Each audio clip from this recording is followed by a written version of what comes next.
formalities to get sorted out. We clear the grid, waiting for the green flag at the back, which we now receive.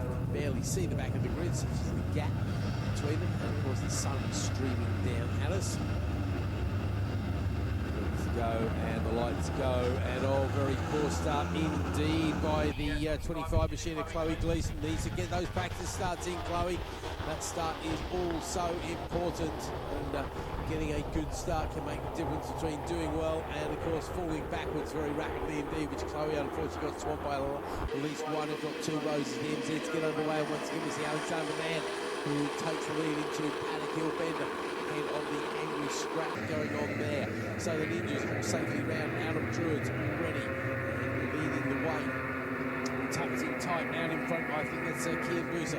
I think if is he looking for his first win? I think one might be from memory. I'll have to look at the last couple of results in a minute.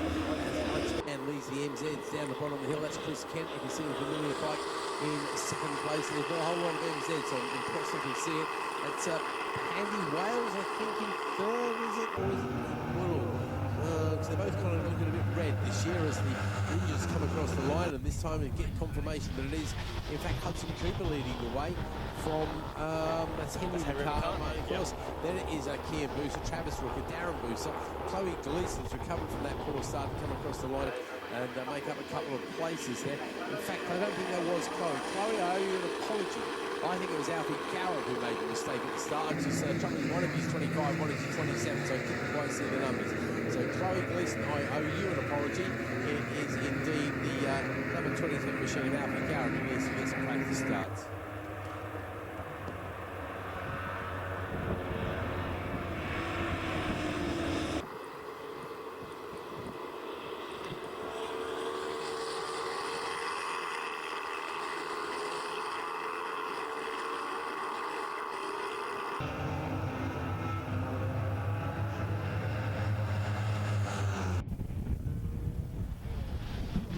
Across the line once again, and it is still Hudson Cooper leading the way now over Kian Booser, who's made his way through on Henry McCartney, and the top three covered by less than a tenth of a second. So it just goes to show how close it is with the ACU Team Green Juniors, as Booser looking to take the race lead there. He's there in second place, just behind the number 217 of Hudson Cooper, who we can't forget, this is his first weekend on the big bikes team. Yeah, absolutely. He's got the little the smaller machinery. We've got so much horsepower, about 25 horsepower or something like that. So in real terms, it's a big step up, and obviously physically it's a much bigger bike as well. So he's definitely impressing. He's being run out of the NW Racing Garage there. Nick Weston, who of course runs his son Zach Weston very successfully indeed. Having a quick look to the MZs as well, see what sort of pace we're getting out of those guys, because obviously the trouble is they both start lacking the slow riders in both classes there as well, so it's very confusing indeed, doesn't it, Bradley? Yeah, you're absolutely right. Unfortunately, as they come across the line now, and well, it's all pretty much the same as what it was in the top three previous time around there. Darren Booser is now through on Travis Rooker for fourth place overall. He's still the leading senior there. And it is very much, it seems to be at least, a very much South African affair with the Team Green Seniors, doesn't it? Over the previous few years. That's one way of looking at it. So we mentioned before, you mentioned earlier, of course, we're not seeing Phil Atkinson this year. Unfortunately, Phil is finding things a little bit tighter than he expected, because unfortunately his main sponsors had a little bit of an issue with work and stuff like that. So not able to support Phil Atkinson, the very successful South African rider who has been champion in this class 4 times in a row, I think. So, yeah, certainly 3 or 4 times, absolutely. Yeah, and it's a great shame, because the other thing we were hoping to see Phil Atkinson out on was the mini twin, where that could have been very good indeed. It really would. Travis Rooker with the first as fast second time that time round, but second fastest second time goes to McCartney there in the third place. And once again, these guys only separated by a few tenths of a second, like 2 tenths of a second there.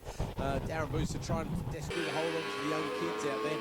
So he's doing himself no harm at all. Everybody in the 56s, so I think there's another couple of seconds to be found there. See, Izzy Carter drops down a place there as, okay, going to get me Carter's mixed up now as well, aren't I?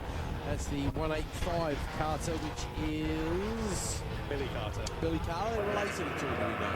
Not that I'm aware of, but I've been wrong before. Yeah. Oh, yeah, undoubtedly you've been wrong again. I've been wrong loads of times before, so I'll be wrong loads of times in the future as well.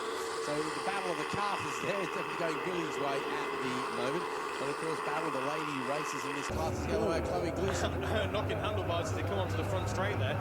And that was between the number 257 of Henry McCartney and Kia Booster. But it is Hudson Cooper who's leading the way now by 12 one-thousandths of a second. And then Henry McCartney only 75 one-thousandths of a second ahead of Kian Booster. Travis Rucker up next, and then it is Darren Booster, so less than half a second, covering the top 5 positions. Chloe Gleason just 2.5 seconds behind Darren Booster as well. Be good if she could find a way to get a little bit closer, but unfortunately for her, it looks like Darren's about a second lap, so quicker. Battle of the Carters again, swaps around, and this time it is Izzy Carter who manages to lead Billy Carter. Wingate goes past on Wilson as well. Garrett there after that poor start, unfortunately for him, he is struggling down in 10th place. We've only got 2 laps to go there, so we'll have to wait and see who's going to grab the top spot there. Cooper, McCartney and Booster there, and you might want to take that with you as well, my friend, just to give you a bit of a reminder. So what the previous one to talk about as well. Okay, and the MZ, so unfortunately, as always happens when there's a close battle at the front, it looks like the MZs.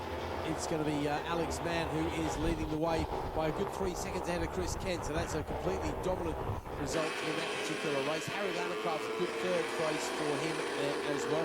Then we've got Pete Whittle, it's Gordon Ryan who's up next, and Chris Rogers behind him with Andy Wales. So that's not a great result for our former champion in this class. Obviously running out of time very rapidly, these guys. Fastest lap in the MZs is sub 1 minute lap 58, 1-2-3 there, I think, for Alex Mann. I think he's the quickest of the guys out there. The other guys also in the 58s as well, so that's the pace you need to be on if you want to do well in this class. Travis Rooker has now just gone purple in sector 1. He's desperately trying to find his way onto the podium and get past Kian Booster there. As the checkered flag goes out, he doesn't quite manage it, so it is Henry McCartney ahead of... Sorry, mate. I'll just hand that over in a sec. Sorry, it's Hudson Cooper who's in 2nd place. Then it's Kia Booster. Then it's Travis Rook ahead of the leading senior. That is Darren Booster. Then it is Chloe Gleason, who's definitely the leading lady on the day there. Wingate Carter. Carter is Izzy ahead of Billy there, just by less than 1/10 of a second though. Wilson, Garrett, Bray, Marshall, Ormrod, Baker and Rhodes. Then first the MZs, it is Alex Mann who leads Chris Kent across the line with Harry Lamacraft behind him. Then it's Pete Woodall. Just waiting for the battle for 5th place to come over. And it is Andy Wales who makes up a couple of places there as he relegates some of the riders behind him.